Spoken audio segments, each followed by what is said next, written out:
नमो अर्यंताणम, नमो सिद्धाणम, नमो आर्याणम, नमो ऊर्जायणम, नमो लोये सव्वसाहुणम। मंगलम भगवान वीरो, मंगलम गौतमो गणी, मंगलम कुंद कुंदार्यो, जैन धर्मोस्तु मंगलम। सर्वमंगल मांगल्यम, सर्वकल्याणकारकम, प्रधानम सर्वधर्माणम, जैनम जयतु शासनम। नमो तीर्थनायक ने, नमो ओंकार नाद ने, ओंकार संगर्यो जैने, नमो ते कुंद कुंद ने। अहो उपकार जिन वरनो, कुंदनो ध्वनि दिव्यनो, जिन कुंद ध्वनि आप्या, अहो ते गुरु कहाननो। मंगलमय मंगल करण, वीतराग विज्ञान, नमो ताहि जाते भय अरहंतादि महान। करि मंगल करियो महा, ग्रंथ करण के काज, जाते मिले समाज सब, पावे निज पद राज। मिथ्या भाव अभाव ते, जो प्रगटे निज भाव, सो जयवंत रहो सदा, यही मोक्ष उपाय। क्या कह रहे हैं मोक्ष मार्ग प्रकाशक, भाग 3, पेज 286। देखो क्या कह रहे हैं। निर्जरा तप से निर्जरा कहा तो अनशन आदि करके जीव समझता है कि मैं निर्जरा कर रहा हूँ, तो ये व्यवहारा भाषी जो है उसको ऐसी भूल होती है। व्यवहारा भाषी की भूल की चर्चा चल रही है, तो व्यवहारा भाषी निर्जरा तत्व में ऐसी भूल करता है। क्या कह रहे हैं, जब कहा कि उपवास आदि से निर्जरा होती है, तो ये भी कहा कि त्रियंच आदि भूख प्यास सहन करते हैं, तो उनके भी निर्जरा होनी चाहिए। तो कहता है कि पराधीनता से सहनते हैं। तो क्या कह रहे हैं, प्रश्न, डोर इत्यादि तो पराधीनता से सहन करते हैं, किंतु स्वाधीनता पूर्वक धर्म बुद्धि से तप करे तो निर्जरा होती है अथवा नहीं। ये प्रश्नकार व्यवहारा भाषी ने जब कहा कि तप से निर्जरा मानेंगे तो उसमें अतिव्याप्ति दोष आएगा, तो वो कह रहे हैं कि पराधीनता, हम तो स्वाधीनता से करते हैं, तब तो निर्जरा होगी कि नहीं। हमें अन्न जल अच्छी तरह न से मिलने पर भी हम त्याग कर दें, तब तो निर्जरा होगी ना। देखो क्या कह रहे हैं, धर्म बुद्धि से अर्थात शुभ भाव से बाह्य उपवास आदि तो करे। क्या कहा, धर्म बुद्धि से मतलब मंद कषाय पूर्वक बाह्य उपवास आदि तो करे, परंतु वहाँ उपयोग तो अशुभ शुभ अथवा शुद्ध रूप जैसा परिणमित हो वैसा परिणम हो। तुम्हें उपयोग की तो खबर ही नहीं है। चेतन स्वभाव, ज्ञानानंद स्वभाव, जानन देखन स्वभाव, भगवान आत्मा, इसकी तो खबर ही नहीं है। तो इसमें परिणाम अशुभ हो शुभ हो या शुद्ध हो, वैसा हो जैसा हो वैसा हो, बाहर में उपवास आदि करता है। वहाँ अशुभ परिणाम हो तो पाप होता है। देखो अब उपवास कर रहा है, उपवास करते हुए अगर परिणामों में अशुभ भाव है, लोभ लालच का भाव है, मानादि कषाय पोषण का भाव है, कपट आदि का भाव है या क्रोध आदि का भाव है, तो पाप होता है। और शुभ परिणाम हो तो पुण्य होता है। कषाय मंदता का भाव हो, शांति पूर्वक रहने का भाव हो, लोभ आदिक नहीं हो, मानादिक नहीं हो, तो पुण्य होता है। और शुद्ध परिणाम हो तो धर्म होता है। शुद्ध परिणाम मीन्स ज्ञान ज्ञाता दृष्टा रूप से परिणमन, आत्मा ज्ञान स्वभावी ज्ञान रूप परिणमन हो, जानना जानना जानना जानना जानना। हाँ, न तो परिवर्तन, कोई परिवर्तन का भाव नहीं। हाँ, ऐसा अपना शुद्ध परिणाम हो तो धर्म होता है। किंतु अब अज्ञानी जीवों को तो परिणामों का पता नहीं। अज्ञानी जीव तो आत्मा देख ही नहीं रहा है ना, इसलिए परिणामों का पता नहीं। आत्मा की तो दृष्टि ही नहीं है दृष्टि। आत्मा शब्द भी कहे तो शरीर को आत्मा मान रहा है। 24 घंटे अथवा 48 घंटे आहार नहीं लिया, इस कारण शुभ परिणाम हुए, ऐसा नहीं है। परिणाम किस प्रकार से? अंदर खाना नहीं खाने से आर्त रौद्र ध्यान होता हो, दर्द की तकलीफ की बहुत बढ़िया जबरदस्त फीलिंग होती हो, तो खाना नहीं खाया इसलिए शुभ परिणाम नहीं होते हैं। बाह्य पदार्थ के साथ परिणामों का संबंध नहीं है। बाहर के परिणामों के साथ पर्याय के साथ बाहर के पदार्थ है। ये शरीर तो बाहर का पदार्थ है, आत्मा का पदार्थ ही नहीं है, इससे आत्मा के परिणाम का संबंध नहीं है। यदि अपनी प्रशंसा दुनिया कहेगी फलान चंद जी ने इतने उपवास किए, रिकॉर्ड बनेगा, अथवा मानादिक के लिए लोग मालाएं पहनाएंगे, स्टेज पर खड़ा करेंगे, उपवास करता है तो वे अशुभ परिणाम है। कषाय किए उद्देश्य से किसी पर गुस्सा खा के उपवास कर रहा है, दुनिया में दिखाने के लिए उपवास कर रहा है, अंदर परिणाम कुछ है, बाहर में खाना छोड़ रहा है। कोई लोभ कि साहब अब ये उपवास आदि करेंगे, ये तप करेंगे तो हमें एक सोने की चैन मिलेगी। तो इस भाव पूर्वक जो उपवास करता है तो वे अशुभ परिणाम है। उसको कषाय मंदता नहीं होने से पाप होता है। स्वयं तप आदि करे, खुद उपवास आदि करे, और उद्यापन के अवसर पर देखो, तप किया, वर्षी तप किया, या मास खमन किया, या अट्ठाई की, 10 लक्षण पर्व की आराधना, 10 उपवास किए, और उसका उद्यापन, उसका जब समापन होके उसका उद्यापन करते हैं दुनिया में लोगों को बताने के लिए कि हमने उपवास किए हैं, और उस समय सगे संबंधी नहीं आवे, भाई नहीं आवे, माला नहीं पहनावे, नारियल नहीं देवे, तो अंदर में खेद होता है, अरे मेरा कोई आया ही नहीं। हाँ, वह सब अशुभ भाव है। अब साधु नाम धराकर प्रशंसा के लिए उपवास करना पाप है।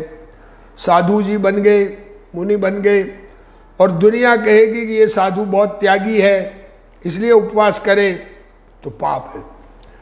बाह्य उपवास से निर्जरा नहीं है, शरीर में खाना नहीं खाना रूप उपवास से निर्जरा नहीं है। यदि वहाँ शुभ भाव करे तो पुण्य बंधता है। अगर कषाय की मंदता हो, शांत परिणाम हो, कोई क्रोध मान माया लोभ का भाव नहीं हो, सहज रूप से धर्म दृष्टि से त्याग है, तो पुण्य बंधता है। लाभ अलाभ अपने ही परिणामों से है, बाहर से नहीं। नुकसान होना, आत्मा को नुकसान या नफा होना है ना, तो आत्मा को लाभ आत्मा के परिणाम से है, बाहर के परिणाम से नहीं है। किसी ने 8 उपवास किए हो, किसी ने 8 उपवास किए हो और अंदर में मान के परिणाम हो, तो उसको पाप होता है। प्रेस्टीज का पॉइंट हो, मैंने 8 उपवास किए, कोई करके तो दिखावे, हमने इतने उपवास किए, फिर भी कोई हमारी तरफ नहीं देखता, मेरी कोई वैल्यू ही नहीं है। घर में मैंने 28 की और मेरी कोई कीमत ही नहीं कर रहा है, इत्यादि परिणामों से पाप बंद होता है। यदि बहुत उपवास करने से बहुत निर्जरा, और थोड़े उपवास करने से थोड़ी निर्जरा होने का नियम हो, तब तो निर्जरा का मुख्य कारण उपवास सिद्ध हो। उपवास अधिक करे तो कर्म ज़्यादा निर्जरित हो, उपवास कम करे तो कर्मों की निर्जरा अधिक हो, कम ज़्यादा कम हो, तो ये उपवास से सिद्ध हो जाए, बाहर में खाना छोड़ने से निर्जरा सिद्ध हो जाए, परंतु ऐसा तो होता नहीं। निर्जरा तो बाहर की क्रिया से नहीं है। कारण कि दुष्ट परिणाम होने पर अंदर में भावों में लोगों के प्रति कषाय भरी हुई है। लोग मेरी वैल्यू नहीं करते हैं, एक किसी को धर्म की कोई पड़ी नहीं है, ऐसे दुष्ट परिणाम हो और ऊपर उपवास आदि करने पर भी निर्जरा कैसे संभव है। इसलिए जैसा शुभ अशुभ और शुद्ध उपयोग, जैसा शुभ भाव, मंद कषाय रूप भाव या तीव्र कषाय रूप अशुभ या शुद्धोपयोग निकषाय रूप परिणाम, तदनुसार ही बंध और निर्जरा होती है। शुभ अशुभ से बंध है, शुभ और अशुभ से बंध है, शुभ से मंद बंध, अशुभ से तीव्र बंध और शुद्ध से अबंध दशा होती है। इसलिए उपवास आदि तप निर्जरा के कारण नहीं रहे। उपवास मतलब अनशन, उन्मोद्रिय, वृत्ति परिसंख्यान आदि ये निर्जरा के कारण नहीं रहे, बल्कि शुभ अशुभ राग बंध का और शुद्ध परिणाम निर्जरा का कारण सिद्ध हुआ। देखो ये मुद्दे की बात है, ये मुद्दे की बात। कोई वर्षी तप करता है, वर्षी तप बहुत करते हैं श्वेतांबर में तो, अर्थात 12 महीने तक अकेले उपवास करता है। 12 महीने तक, तो सामान्य रूप से अल्टरनेट डे करते हैं श्वेतांबर में, पर 12 महीने तक खाली उपवास कर ले और उसमें मानादिक का भाव हो, मेरी इज्जत होगी, मुझे लोग बड़ा कहेंगे। कोई कह दे कि तुम्हारे उपवास का कुछ फल नहीं है तो अगले के ऊपर कषाय हो जाए। कषाय की मंदता नहीं करे तो उस वर्षी तप में भी पाप होता है। कारण कि धर्म का मुख्य कारण आधार परिणाम है, उपवास आदि तप मुख्य आधार नहीं है। बाहर की क्रिया धर्म का मुख्य आधार नहीं है, ये समझने लायक बात है।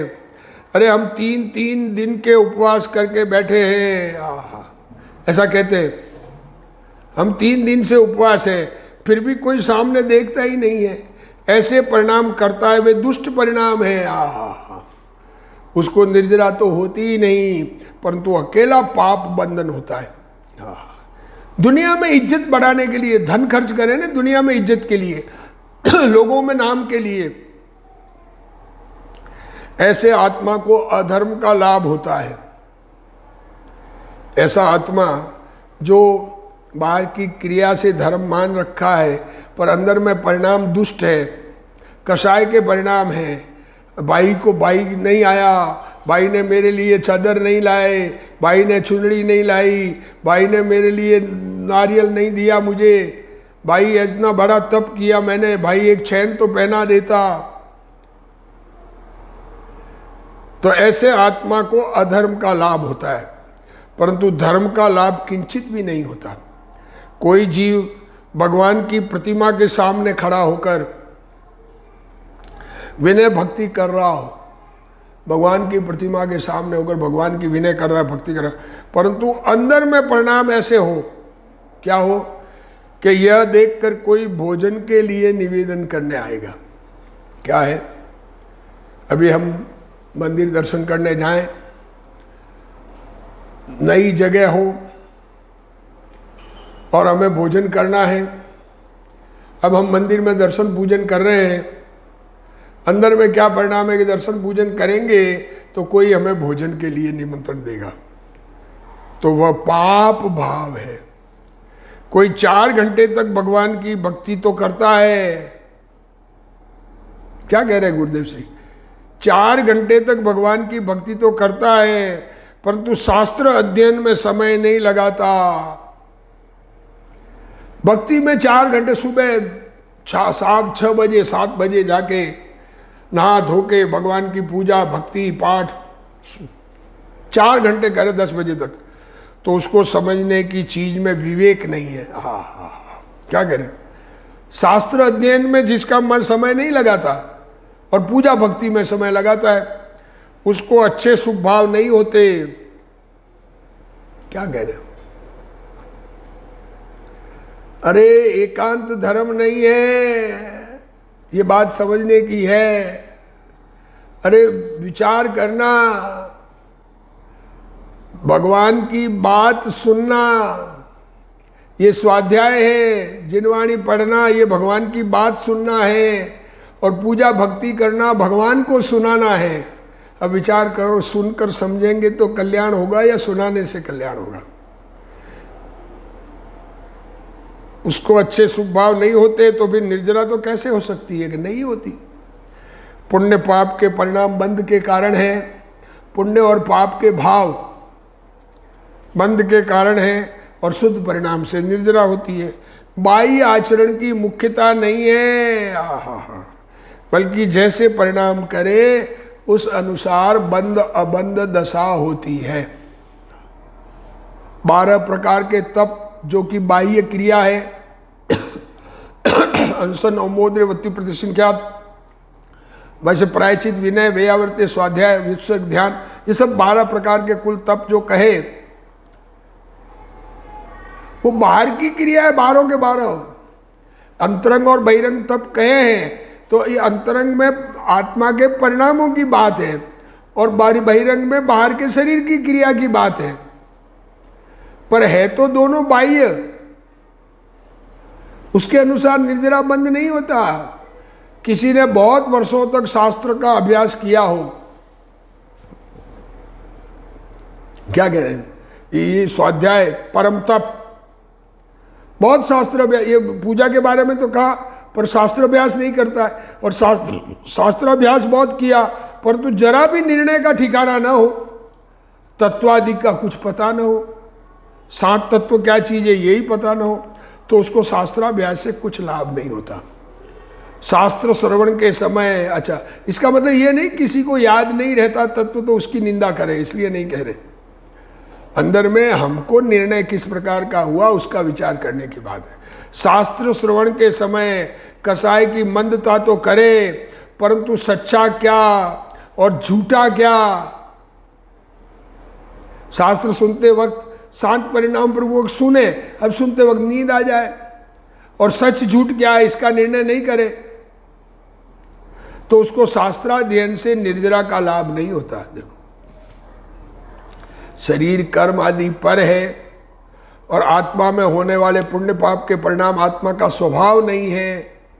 देखो, शरीर कर्म मकान दुकान स्त्री पुत्र ये तो सब पर है, जुदे चीज है, और आत्मा में पुण्य और पाप के भाव है, वो आत्मा में बीमारी है, स्वभाव नहीं है आत्मा का। इस प्रकार सबको भिन्न भिन्न न जानकर, अपना स्वभाव तो चेतन ज्ञायक है, ज्ञानानंद है, जानना देखना है। अनेक को एक रूप मानने वाले को तत्वार्थदान का लाभ नहीं होता। जो जीव 7 तत्वों को पृथक पृथक रूप से नहीं जानता, तत्व 7 है, 7 का अलग अलग काम है, तो उनको जुदा जुदा नहीं जाने, उसको भेद ज्ञान रूपी धर्म नहीं होता। 7 तत्व का 7 का क्या क्या परिणाम किस किस प्रकार का होता है, ऐसा जुदा होना चाहिए ख्याल में। देखो, जिसको इस यथार्थ वस्तु की रुचि हुई हो और यही करने योग्य है, ऐसा जो मानता हो, उसको ये भावना होती है कि सभी जीव इस बात को स्वीकार करें।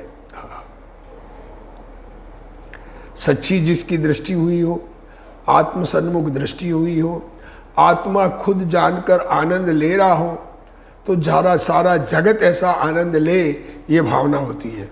परंतु ऐसी भावना नहीं होती कि यदि यह बात लड़का सुनेगा, देखो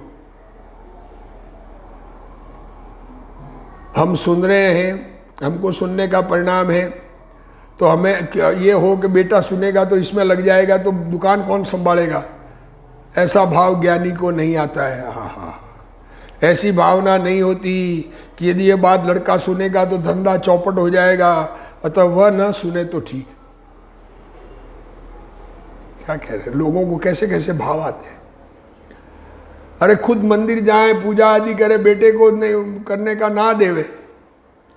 पृथक पृथक तत्व की यथार्थ श्रद्धा होने पर जैसे अपने को होने वाले शुभाशुभ भाव हितकर नहीं है, ऐसा जाना, उसी प्रकार अन्य को होने वाले शुभ शुभ भाव उसको भी हितकर नहीं है। शुभ अशुभ भाव से मुझे लाभ नहीं है, तो शुभ अशुभ भाव से बेटे को लाभ होगा ये कहाँ से लाए, उसको भी लाभ नहीं है, ऐसा जानता है मानता है। परंतु लड़का शुभ अशुभ भाव करे तो ठीक है, ऐसा वह नहीं मानता। अरे सारे जगत के जीव सुखी हो सब जगत के जीव। और सुखी होने का उपाय क्या है कि अपने आप को राग से भिन्न चैतन्य स्वरूप स्वीकार करे, और जो स्वीकार करेगा उसको सुख मिलेगा, गारंटी। अभी लड़के के लिए धर्म श्रवण नहीं है, ऐसा कहते हैं, बेटा अभी धर्म श्रवण मत करो, तुम अभी दुकान संभालो, धंधा संभालो, ये तो फैक्ट्री कौन संभालेगा, हम तो अब व्यापार कर नहीं सकते। इसका मतलब तुम्हें भी रुचि व्यापार की पड़ी है। जिसको हमको रुचि है, जिससे हमें अच्छा लगता है, वो सबके लिए अच्छा है ना। इसलिए यह तो हमारा काम है, परंतु उसका काम नहीं है, ऐसा ज्ञानी नहीं मानता। जिसने शुभ अशुभ परिणाम को अहित कर माना है, जिसे शुभ अशुभ भाव अहित कर लगते हैं, उसको ऐसा परिणाम नहीं होता। यदि ऐसा भाव आता हो तो उसको 7 तत्वों की सच्ची श्रद्धा नहीं है। क्या कह रहे हैं गुरुदेव श्री, बहुत बढ़िया बात इस पैराग्राफ में। अरे हमें तत्व अच्छा लगता है तो सारे जगत को अच्छा लगे, उससे लाभ मिलेगा ना सबको। लाभ किसको नहीं चाहिए, बेटे को भी नुकसान में रहने दो, घाटा खाने दो, तकलीफ पावे। अरे पिताजी मुनि व्रत अंगीकार कर रहे हो, पुत्र कहे मैं भी करूँगा, तो उसको ऐसा नहीं कहते कि बेटा तू अभी धंधा संभाल। अरे ये जगत के जंजाल को जो भी छोड़े उसका कल्याण है। आत्मा में एकाग्र होने पर कल्याण है, बाहर के पदार्थों से कल्याण अकल्याण का संबंध ही नहीं है। राग छोड़ना, शुभ शुभ भाव छोड़ना सबके लिए हितकर है। क्योंकि आश्रव दुखकार घनेरे, बुद्धिवंत तिने निर्वेरे। यहाँ तो कहते पुण्य पाप और निर्जरा का आधार अपने परिणामों पर है।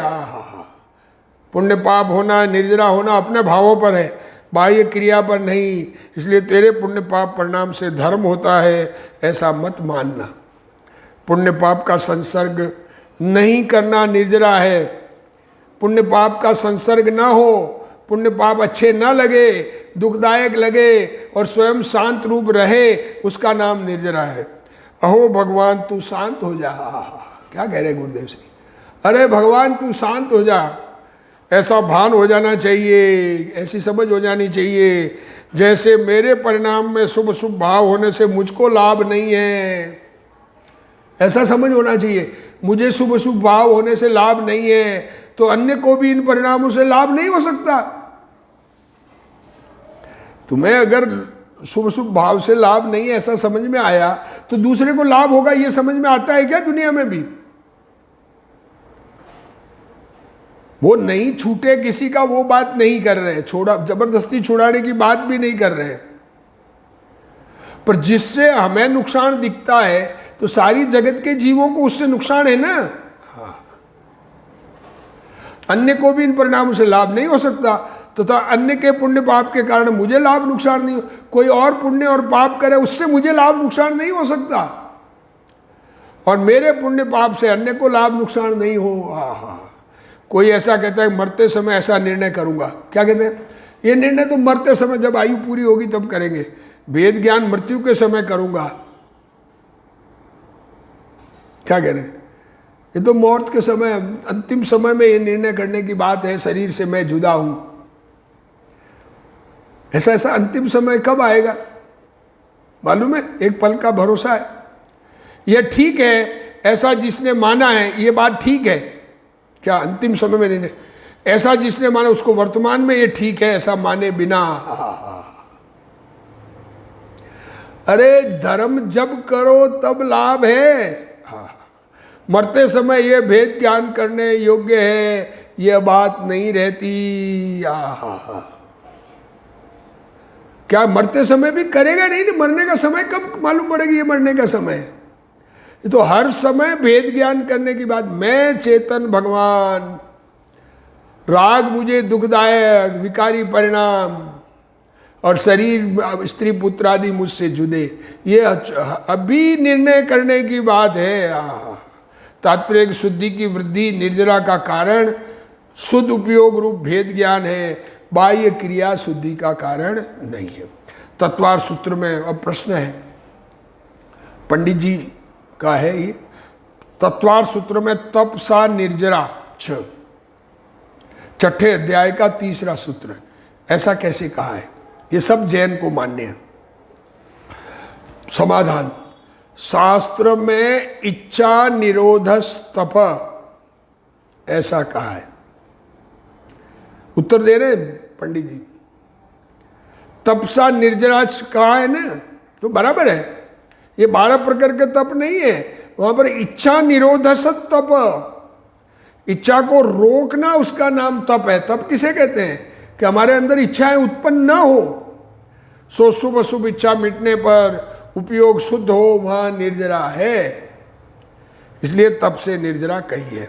अब गुरुदेव श्री इसको खुलासा कर रहे हैं। तो फिर तत्वार सूत्र में तपसा निर्जरा ऐसा क्यों कहा है? शास्त्र में इच्छा निरोधस तप कहा है। शुभ अशुभ दोनों इच्छाओं का नाश करना तप है। क्या कहना चाह रहे? अरे इच्छा मिट जाना इसका नाम तप है, उससे निर्जरा है। बात सही है। इच्छा को रोकने का नाम तप है। वस्तुतः तो यह भी उपदेश का वचन है। इच्छा को रोकना यह भी उपदेश का वचन है। क्या जो इच्छा होती है उसे रोका जा सकता है? कौन सी इच्छा रोकोगे आप? इच्छा होने के बाद ज्ञान में ज्ञात होती है, मिटाएंगे किसको? भविष्य में नहीं होने देंगे तो ये भविष्य में इच्छा कौन सी आएगी मालूम है? आएगी नहीं आएगी मालूम है? कि इच्छा होती है उसे रोका जा सकता है कि नहीं रोका जा सकता, परंतु तो क्या करें कि ज्ञान स्वभाव में लीन होने पर इच्छा उत्पन्न नहीं हुई। मैं ज्ञान स्वभावी, ज्ञानानंद स्वभावी चैतन्य भगवान हूँ, मैं ज्ञान का पुतला हूँ, ऐसे अपने ज्ञान रूप से परिणमन होने पर इच्छा की उत्पत्ति नहीं हो, उसे इच्छा का रोकना कहा जाता है। पहले पर्याय में इच्छा थी, इस पर्याय में इच्छा थी, स्वभाव में लीनता होने में दूसरी पर्याय में वह उत्पन्न नहीं हुई, यह निर्जरा। इसलिए तप से निर्जरा होने कही है। आत्मा ज्ञानानंद स्वरूप है, उसमें राग है ही नहीं, ऐसा भान किए बिना इच्छा का अभाव नहीं होता। अरे इच्छा मेरे में है ही नहीं, ऐसी समझ जब तक नहीं हो, अपनी मानेंगे तो छोड़ेंगे नहीं। देखो कितना भी बदमाश बेटा हो, मेरा बेटा है तो उसको सुधारना है, बाहर नहीं फेंकना है। और मेरा नहीं है तो इच्छा को अपनी माने तो उसको अच्छी अच्छी इच्छाएं करेंगे। इच्छा मेरी है ही नहीं, शुभ अथवा और अशुभ दोनों इच्छाएं हैं। और आहार करने की इच्छा, आहार न करने की इच्छा, दोनों का निरोध तप है। आहार करने की या नहीं करने की दोनों इच्छा मिट जाना, इसका नाम तप है। आत्मा की समझ बिना इच्छा का अभाव होता ही नहीं, आत्मा समझे बिना इच्छा का अभाव होता ही नहीं। पुण्य पाप के परिणाम रहित ज्ञानानंद चैतन्य मूर्ति के आश्रय से शुभ शुभ विकार को नहीं होने देने का नाम इच्छा निरोधस तप है। अपने आत्म चैतन्य स्वरूप भगवान आत्मा में स्वयं ज्ञान रूप परिणमन करे, स्वयं ज्ञान रूप रहे और इच्छा की उत्पत्ति न हो, इसका नाम इच्छा निरोधस तप है।